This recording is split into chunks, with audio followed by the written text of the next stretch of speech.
اس کے ساتھ ہو جائے نا کہ تن سازی اور من سازی، اور پھر اس کے ساتھ ہم دیکھیں ناموس رسالت اور عقیدہ ختم نبوت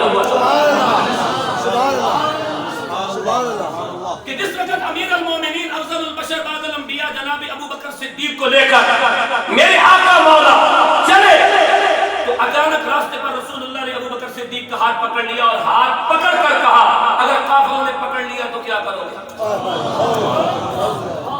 اللہ اکبر.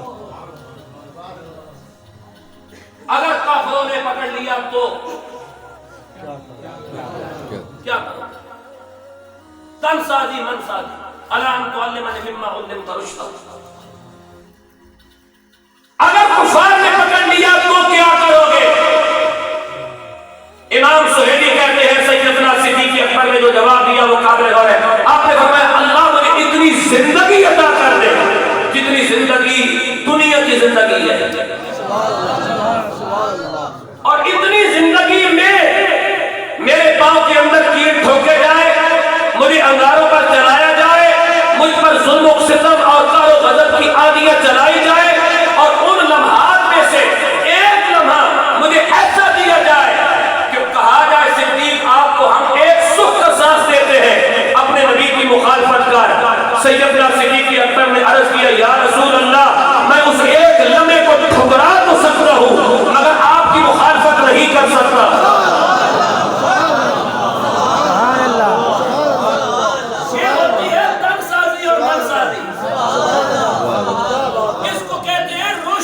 سبحان اللہ. اس کو کہتے ہیں رشد. جب صدیق اکبر نے یہ کہا نا اب اگلا مرحلہ سننا. اللہ کے رسول نے صدیق اکبر کا ہاتھ پکڑا اور ہاتھ پکڑ کر دبا کر کہا صدیق اللہ اور اللہ کے رسول نے تیرے دل پر نگاہ ڈالی، جیسا تیرے زبان کو پایا ویسا تیرے دل کو پایا.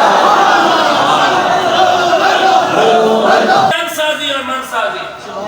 جس وقت انسان خدا شناسی، رسول شناسی، خود شناسی میں اندر باہر سے ایک جیسا ہو جاتا ہے تو اسے صدیقی فکر کہا جاتا ہے. اور یہ تن سازی کرنے میں، مرید گنتی کرنے میں بہت ملے گے کہ ہمارے پاس کتنے مرید ہیں، لیکن مرید بنانے میں اور پھر انہیں بنا کر انہیں سنوارنے میں چند لوگ ملے گے.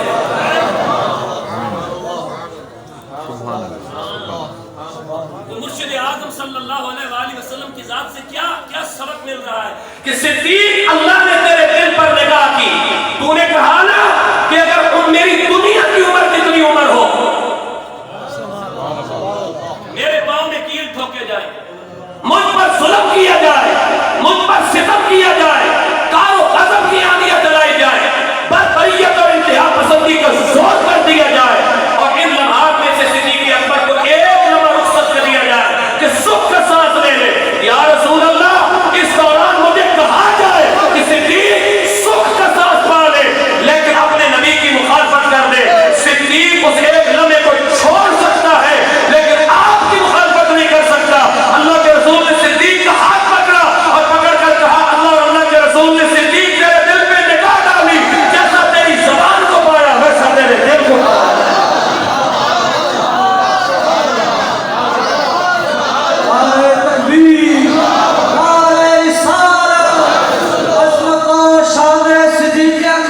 رشد ملتا ہے.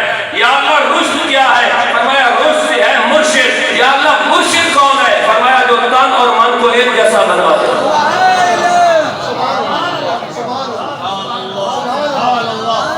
اندر کا کھوٹ نکال کر پیر کا میل بھی اتار کر بندے کو خود شناسی کی نعمت عطا کر کے اسے رسول شناس بھی بنا دے، خدا شناس بھی بنا دے، اسے مرشد کہا جاتا ہے.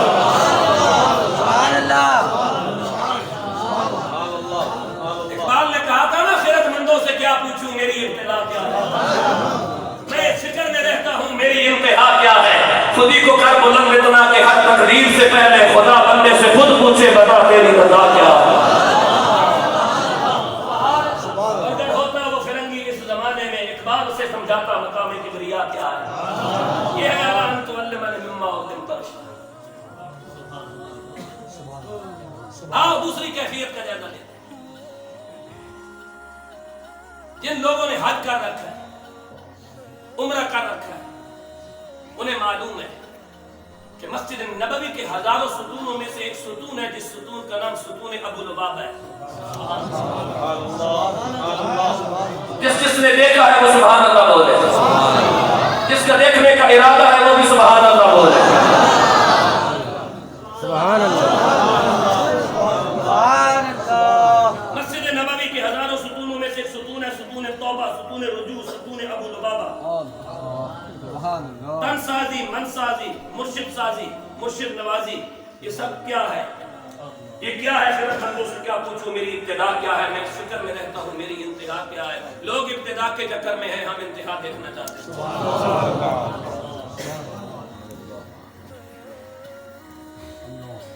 کبھی اس مرد درویش کی زندگی پہ غور کیا جسے دنیا سلطان الذاکرین حضرت پیر محمد عبداللہ جان کے کرنے کی کوشش کی کہ جن کی زمین پر پھوٹنے والے پسینے کے مقدس قطروں کو لینے کے لیے بھی ملائکہ بیتاب ہوں، جس نے اپنی زندگی اس طرح للہیت اور خدا خوفی اور خود شناسی اور خدا شناسی اور رسول شناسی کے لیے وقف کی۔ سبحان اللہ۔ کبھی اس بات پہ غور کیا کہ آج سے 350 سال پہلے امام بری سرکار رحمت اللہ تعالی علیہ نے کہا تھا کہ یہاں ایک روشنیوں کا شہر آباد ہوگا جہاں دنیا کے کونے کونے سے لوگ آئیں گے، لیکن کبھی پیر عبداللہ جان کی اس فکر کو سمجھنے کی کوشش کی ہے کہ اسی شہر کے مڈ میں صدیوں کے بعد بیٹھ کر کس طرح لوگوں کو خدا خوفی اور عشق کے رسول کا سبق پڑھایا۔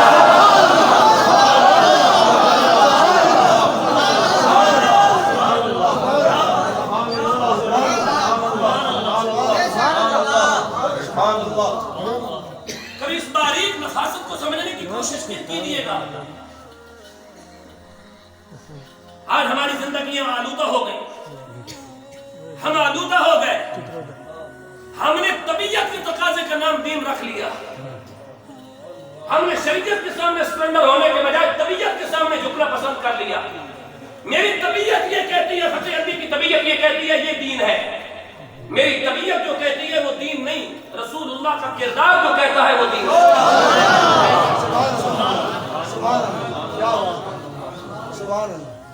جو میری طبیعت کھلونا بن چکی ہے تو یہ میری طبیعت کی غلط فہمی ہے، اور اس کے لیے ہمیں سورۃ انفال میں جانا ہوگا،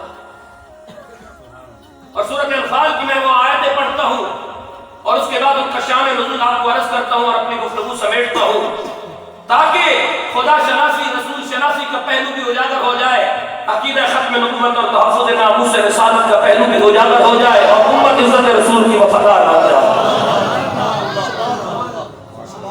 اعوذ باللہ من الشیطان الرجیم،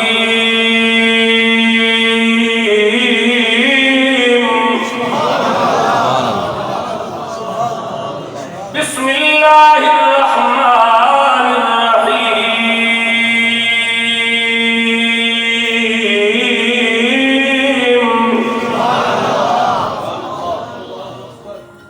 سورہ انفال آیت نمبر 27-28۔ یا ایھا الذین آمنوا لا تخونوا اللہ والرسول وتخونوا اماناتکم وانتم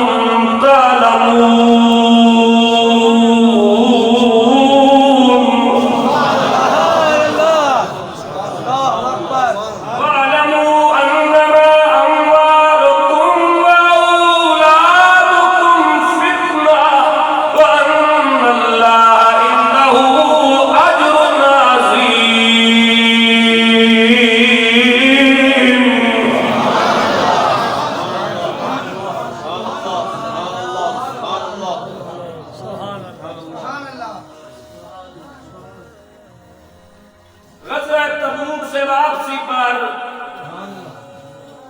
میرے نبی نے یہود بنو قریظہ کا محاصرہ کر لیا۔ یہ محاصرہ 21 دن جاری رہا۔ یہود بنو قریظہ کی بستی کے اندر صرف ایک گھر مسلمانوں کا ہے اور اس مسلمان کا نام صحابی رسول حضرت ابو لبابہ ہے.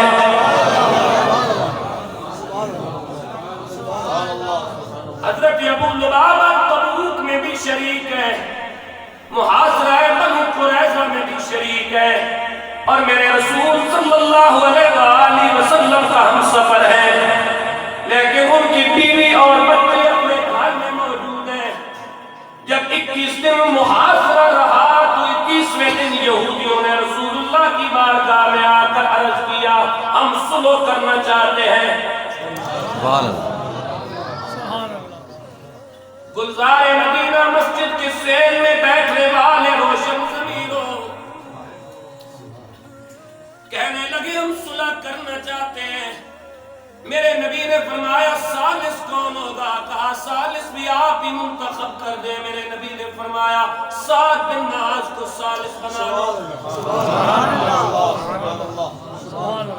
حضرت سعد بن معاذ ثالث منتخب ہو گئے. یہودیوں نے نظر دوڑائی تو رسول اللہ کی دائیں جانب حضرت ابو لبابہ تشریف فرما ہے.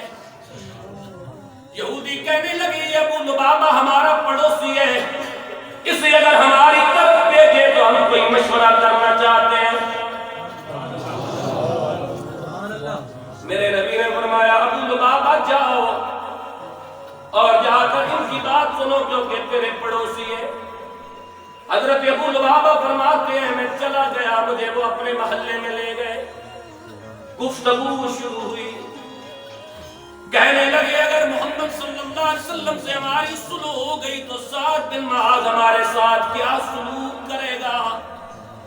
جنگی تدبیر کے خلاف ابو لبابہ نے ہاتھ کی شہادت کی انگلی اٹھا کے کہا تمہاری گردن پہ چھری پھیری جائے گی. یہ بات جنگی تدبیر کے خلاف تھی. حضرت ابو لبابہ نے جب یہ بات کی تو فوراً خیال آیا مجھ سے اللہ کے رسول کے ساتھ بے وفائی ہو گئی. 74 سال سے رسول اللہ کے ساتھ بے وفائی کرنے والی قوم, 1.5 ارب سے زیادہ بے وفا مسلمان اپنے ضمیر کے اندر جھانک کر ذرا محاسبہ کریں اپنا.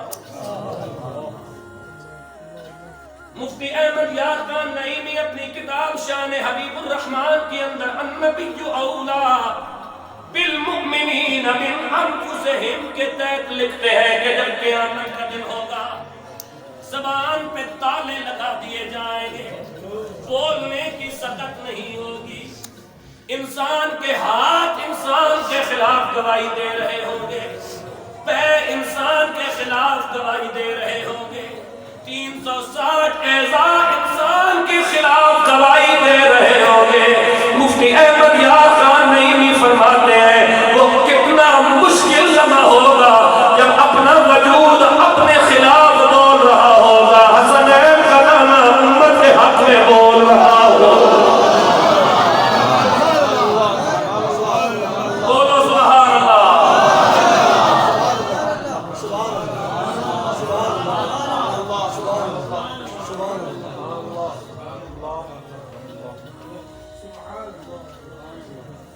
یہ ہاتھ میرے خلاف بولیں گے, میرا رسول میرے خلاف نہیں بولے تھے. میرے پیر میرے خلاف بولیں گے, میرے رسول میرے خلاف نہیں بولے گے. میری آنکھیں میرے خلاف بولے گی, میرے رسول میرے خلاف نہیں بولیں گے. محمد کے حق میں بولتے ہیں.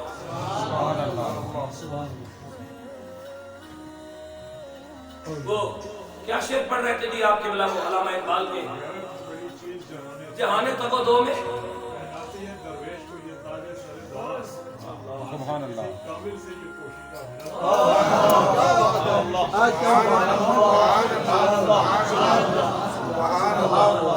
یہ بھائی ذرا ان کو دینا, یہ دوبارہ پڑھے, غیرت بڑی چیز ہے جہان تگ و دو میں.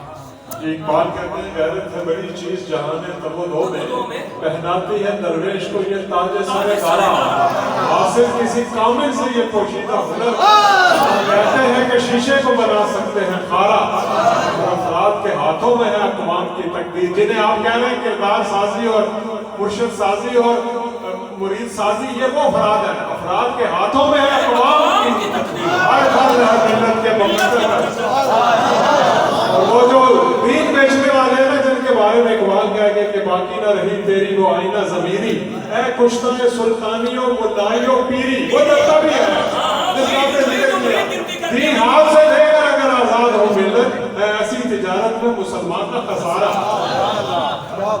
یہ ہے وہ فکر جس کی طرف قرآن کہتا ہے یا ایھا الذین آمنوا، اے ایمان والو اللہ اور اللہ کے رسول سے فراڈ نہ کرنا۔ جب دنیا کو ہے پھر مارکہ روح و بدن پیش، یہ اقبال اس وقت کہہ گئے تھے جو آج صورتحال ہے، پریڈکشن دیکھیں کہ دنیا کو ہے پھر مارکہ روح و بدن پیش، تہذیب نے پھر اپنے درندوں کو ابھارا، اللہ کو پامردی مومن پہ بھروسہ، ابلیس کا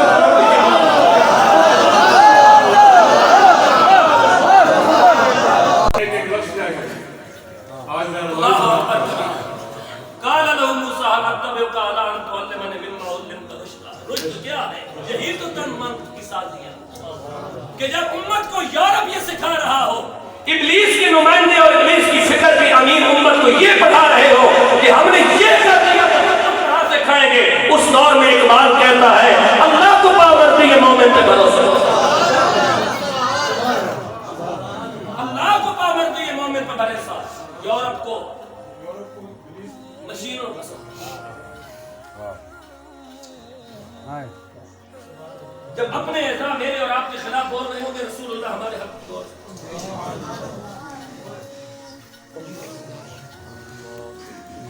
اور میں آخری مرحلہ آپ کے حوالے کروں۔ حضرت ابو لبابہ کہتے ہیں کہ مجھے احساس ہوا نا کہ میں نے تو جنگی تدبیر کے خلاف بات کر دی، بھاگتے ہوئے مسجد نبوی میں گئے، بازار سے رسی خریدی، خود کو رسی کے ساتھ باندھا اور باندھ کے کہنے لگے نہ کھاؤں گا نہ پیوں گا نہ سوؤں گا اور اپنے آپ کو اس ستون کے ساتھ باندھ کے رکھوں گا جب تک اللہ میری توبہ قبول نہیں کر لے گا۔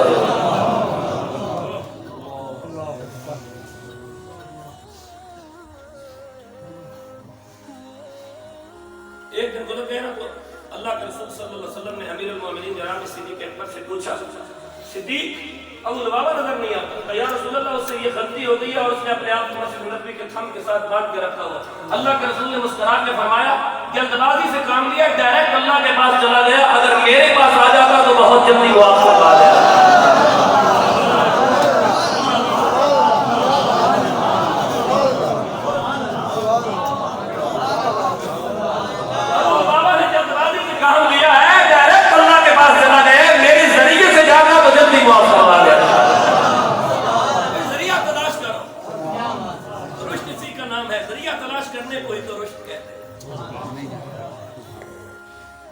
حضور نے فرمایا، حضرت علی کہنے لگے رضی اللہ تعالیٰ عنہ یا رسول اللہ ابو لبابہ کیا ہوگا؟ فرمایا اب اللہ جانے اور ابو لبابہ جانے، ہمارے پاس آیا ہی نہیں، ڈائریکٹ گیا ہے تو اب اللہ جانے اور ابو لبابہ جانے، اب انتظار کرے اللہ کیا فیصلہ ہوتا ہے۔ ایک دن گزر گیا، دوسرا، تیسرا، چوتھا، پانچواں، چھٹا، ساتویں دن شام کے وقت قرآن مجید کی سورۃ انفال کی آیت نمبر 27 اور 28 نازل ہوئی، میرے محبوب ابو لبابہ کو کھول دو، ہم نے اس کی توبہ قبول کر لی اور قیامت تک ایمان والوں کو یہ پیغام دے دو۔ سبحان اللہ، میں پیغام آپ کے حوالے کروں۔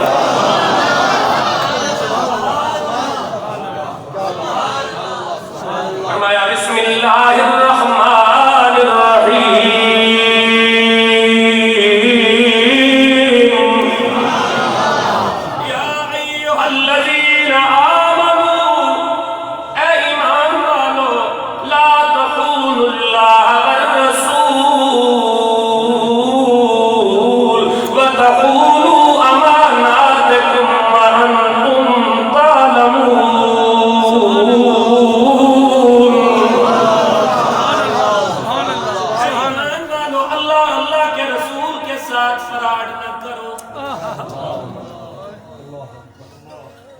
کبھی اپنے من کا بھی جائزہ لیں ہم اور اپنے تن کا بھی جائزہ لیں کہ کہیں ہم اللہ اور اللہ کے رسول کے ساتھ دھوکہ سازی تو نہیں کر رہے۔ حالانکہ چاہیے تو یہ تھا کہ ہم اپنی من سازی کرتے، اپنا کردار سنوارتے۔ قرآن کہتا ہے ہم نے ابو لبابہ کی توبہ کو قبول کیا اور قیامت تک ایمان والوں کے لیے معیار بنا دیا کہ اگر میرے رسول کی بارگاہ میں اتنی ساری خطاء کی بھی معافی 8 دن کے بعد ملتی ہے تو جو امت بڑی بڑی خطائیں کر رہی ہے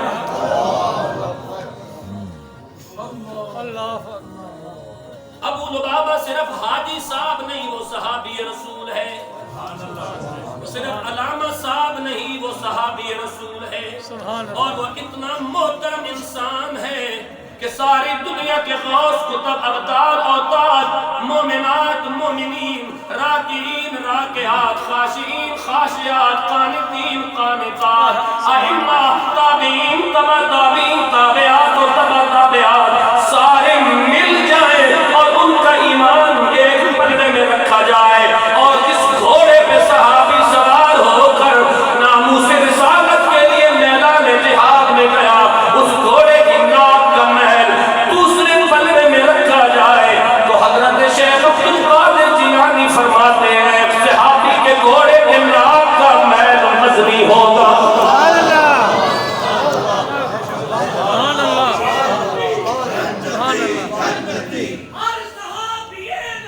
جنتی جنتی جنتی بہت اچھے ہر صحابی نبی جنتی جنتی ہر صحابی نبی جنتی جنتی سبحان اللہ سبحان اللہ سبحان اللہ مومن کا معیار ہے مومن کا معیار ایک ٹیپ لے کے ناپنا نہیں ہے سبحان اللہ سبحان اللہ سبحان اللہ سبحان اللہ تکڑی تول نکال کے تولنا نہیں ہے مومن کا معیار یہی ہونا چاہیے سبحان اللہ سبحان اللہ سبحان اللہ یہی مومن کا کردار ہونا چاہیے یہی مومن کی سوچ ہونی چاہیے یہی مومن کی جستجو ہونی چاہیے تکڑی تول کے تولے گا نہیں وہ ناپے گا نہیں ان کی ٹیپ لے کے کون کہاں پہ ہے سبحان اللہ اور میں ایک بات کہا کرتا ہوں مرشد کریم کے پیروں پہ ہاتھ رکھ کے حضور میں سورۃ طارق پر جب غور کرتا ہوں کہ السماء والطارق وما ادراک ما الطارق والنجم الثاقب ان كل نفس لما علیہا حافظ فلینظر الانسان مما خلق خلق من ماء دافق یخرج من بین الصلب والترائب اللہ کہتا ہے ہم نے تجھے اس بدبودار پانی سے تخلیق کیا جو اچھل کر نکلا کبھی قرآن مجید کی سورۃ طارق پہ غور کریں جن کی اپنی حیثیت یہ بیان ہو رہی ہے وہ دوسروں کو کیا تولے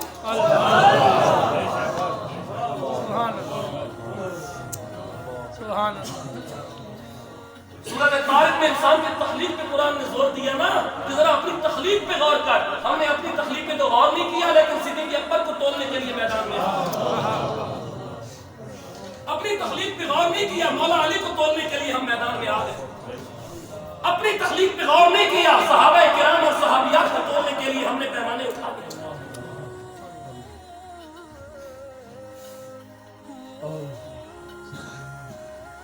آٹھویں دن جب ابو لبابہ کی توبہ قبول ہوئی نا میرے نبی صلی اللہ علیہ وسلم نے کیا کیا فرمایا بلال سلمان مقداد علی رضوان اللہ تعالی علیہ وسلم چاروں جوان ابو لبابہ کو کھول دو اور اسے مبارکباد بھی دے دو اور اسے لے آؤ میری بارگاہ میں سبحان اللہ سبحان اللہ سبحان اللہ جب بلال گئے نا کھولنے کے لیے بلال نے جو ہی رسی کو ہاتھ رکھا فرمایا ہاتھ نہیں لگانا رسی کو جن کی خاطر میں نے اپنے آپ کو 8 دن باندھ کے رکھا ہے وہ خود کھولنے آئے سبحان اللہ سبحان اللہ سبحان اللہ سبحان اللہ سبحان اللہ صحابہ کرام واپس گئے یا رسول اللہ وہ تو کھولنے کے لیے تیار ہی نہیں ہے وہ کہتے خود آئے اللہ کے رسول آئے حضور رسی کی گاٹیں کھول رہے ہیں اور ساتھ مسکرا رہے ہیں اور ساتھ فرما رہے ہیں ڈائریکٹ جانے کے بارے میں آئندہ نہ سوچنا سبحان اللہ سبحان اللہ سبحان اللہ اللہ نے توبہ قبول کر لی ہے لیکن ڈائریکٹ نہ جانا غلطی کر کے ولو انہم اذ ظلموا انفسہم غلطی رب کی کرنی ہے آنا میری بارگاہ میں ہے ولو انہم اذ ظلموا انفسہم جاؤ فاستغفر اللہ واستغفر لهم الرسول لوجدوا اللہ سبحان اللہ سبحان اللہ خوش قسمت اور باعزت لوگ پورا علاقہ خوش قسمت اور باعزت ہے سبحان اللہ کہ جہاں میرے ممدوح میرے محسن اور میرے کریم میری زندگی کے قابل فخر لمحات بہت تھوڑے ہیں لیکن ان قابل فخر لمحات میں سے میری زندگی کا ایک قابل فخر لمحہ یہ بھی ہے کہ میں اس شخصیت کے قدموں میں مجھے بیٹھنے کا اعزاز حاصل ہے جسے غوث زمان قیوم دوران پیر محمد عبداللہ جان کہا جائے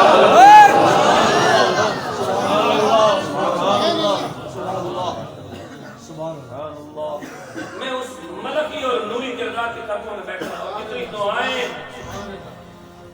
اور خود کھانے کی چیز کو اپنا لعاب دہن لگا کر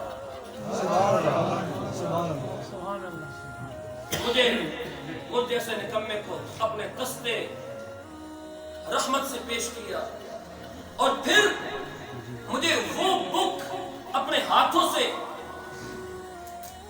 مجھے پیش کی، ہدیہ کی، کرم فرمایا. اور اس بک کے اندر حدیث نور موجود ہے نا کہ یا جابر ان اللہ تعالی خلق قبل الاشیاء نور نبی کا من نوری. اور مجھے کہنے لگے مولانا صاحب یہ حدیث جب پاکستان میں علماء کو نہیں مل رہی تھی اور ہر طرف یہ رولا پڑا تھا کہ یہ حدیث تو ہے ہی نہیں، اس وقت میں نے مڈل ایسٹ کی لائبریریوں سے اس حدیث کو تلاش کر کے لایا.